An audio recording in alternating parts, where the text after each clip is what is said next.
আজ অনেক সকালে উঠেছি বন্ধুরা, অনেক সকালে উঠেছি কারণ আমার দিদির ছেলে প্রীতম আসছে। তো ওর ছিল কালকে এক্সাম, তো ও এপিএসসি এক্সাম আমাদের এখানে দিতে আসছিল। তো সেই জন্য সকালে উঠে আমি সম্পূর্ণ কাজ ঘরের করে নিয়েছি, করে ওকে চা বানিয়ে দিলাম। ও চলে যাবে এখন ডিমাপুর, তো ভাবলাম ওর জন্য আগে চাটা বানিয়ে দিই, ও চাটা খেয়ে চলে যাক, তারপরে আমি বাকি ঘরের কাজগুলা করে নিব। তো ওকে দিয়ে দিলাম চা, আর আমিও চাটা রেখে দিয়েছি সসপ্যানে, পরে গরম করে খেয়ে নেব। তারপর এই যে রোজের মতনই কিচেন পরিষ্কার করে নিলাম, আর রাত্রেবেলা তো যা যা বাসন ছিল সব মেজে নিয়েছি, এখন খালি হাঁড়িটা মেজে নিলাম পরিষ্কার করে। তারপর চলে যাব ব্রেকফাস্ট বানানোর জন্য।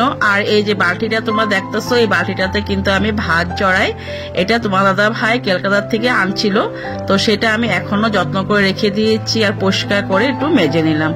তারপরে এই যে কাপড় ধোবো রোজের মতনই। আমার রোজ কাপড়, জানোই তোমরা, রোজ কাপড় ধোয়া থাকেই, সবারই থাকে, আমার বলে না, তোমরাও অনেক কাপড় ধোও, তাই না বন্ধুরা?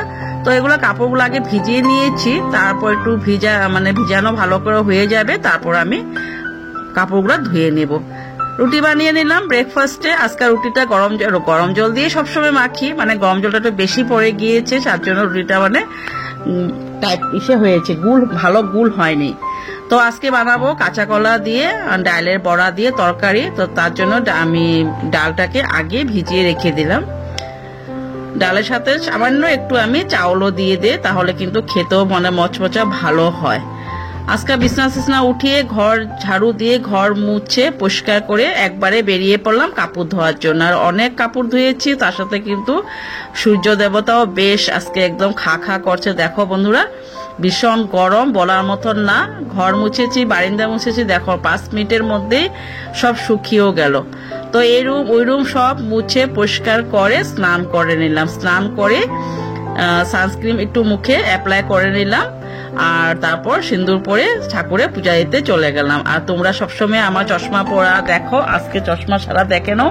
আর আমার চোখের প্রবলেমের জন্য চশমা পড়তে পড়তে দেখো আমার চোখের কি অবস্থা।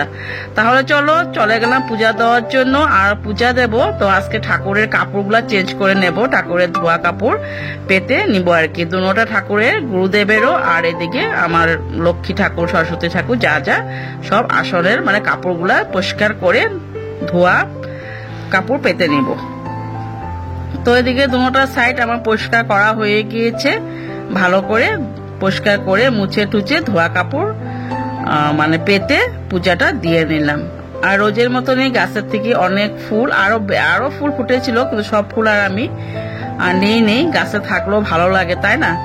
তো এদিকে আমি সব ফুলগুলা দিয়ে ঠাকুরের পূজাটা দিয়ে চলে যাব রান্না করতে। বেলাও হয়ে গিয়েছে, প্রায় এখন 11:30 বাজে।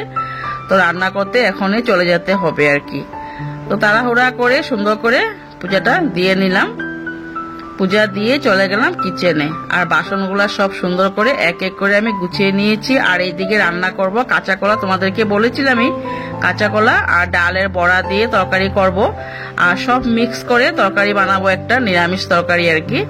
তো এটা আমরা নিয়ে নিয়েছি শসা, তারপরে লাউ, কুমড়ার ডুগা, ঝিঙ্গা, আর কাঁঠাল গুটি আর কি, কাঁঠালের গুটি। তো এদিকে মুসুরি ডালটাও ভিজানো হয়ে গিয়েছে, তো বেটে নেব। আর এদিকে ভাতটাও, জলটা গরম হয়ে গিয়েছে, এখন ভাতের মধ্যে কি বলি আমি, জলের মধ্যে ভাত দিয়ে দেব। সব কথা এখন আমার লেগে লেগে যাচ্ছে, জানি না কেন।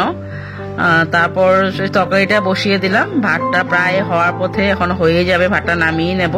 আর একদম সিম্পল ভাবে গরমের মধ্যে অনেক মানে মশলা দিয়ে রান্নাটা এখন আর করছি না, তো সেই জন্য একদম হালকা পাতলা সব রান্নাই করতেছি, তোমরা দেখতেছো 2 দিন ধরে। তো এদিকে আমি দিয়ে দিলাম জিরার গুঁড়া আর কাঁচা লঙ্কা বেটে। তারপর মুসুরি ডালটা বেটে নিচ্ছি। তোমরা তো জানোই আমার মিক্সচার মেশিনটা খারাপ, তো এদিকে বাটতে বাটতে আমার তরকারিটাও হয়ে গিয়েছে, এখন তরকারিটাও নামিয়ে নেব।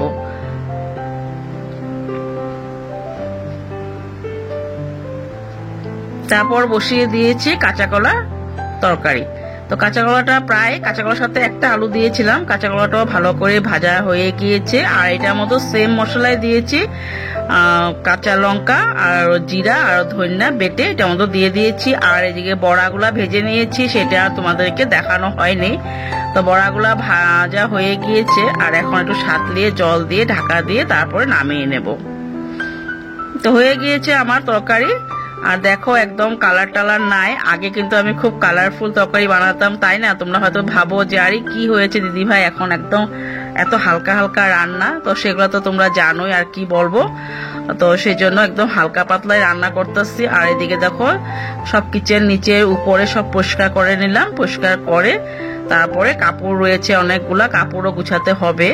তো এদিকে এগুলো পরিষ্কার করে আর শশাও কেটে নিয়েছি, তার সাথে লেবুও কেটে নিয়েছি।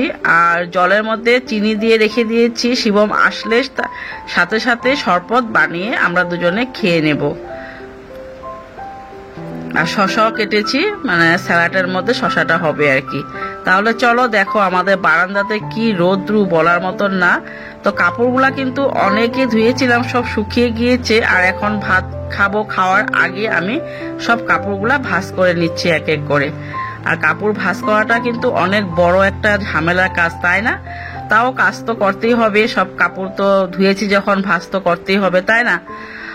সব কাপড় ভাঁজ করে নিলাম এক এক করে, তারপরে খাওয়াটা ছেড়ে নিব। তাহলে চলো বন্ধুরা, আজকের মতো এখানে সবাই ভালো থাকো।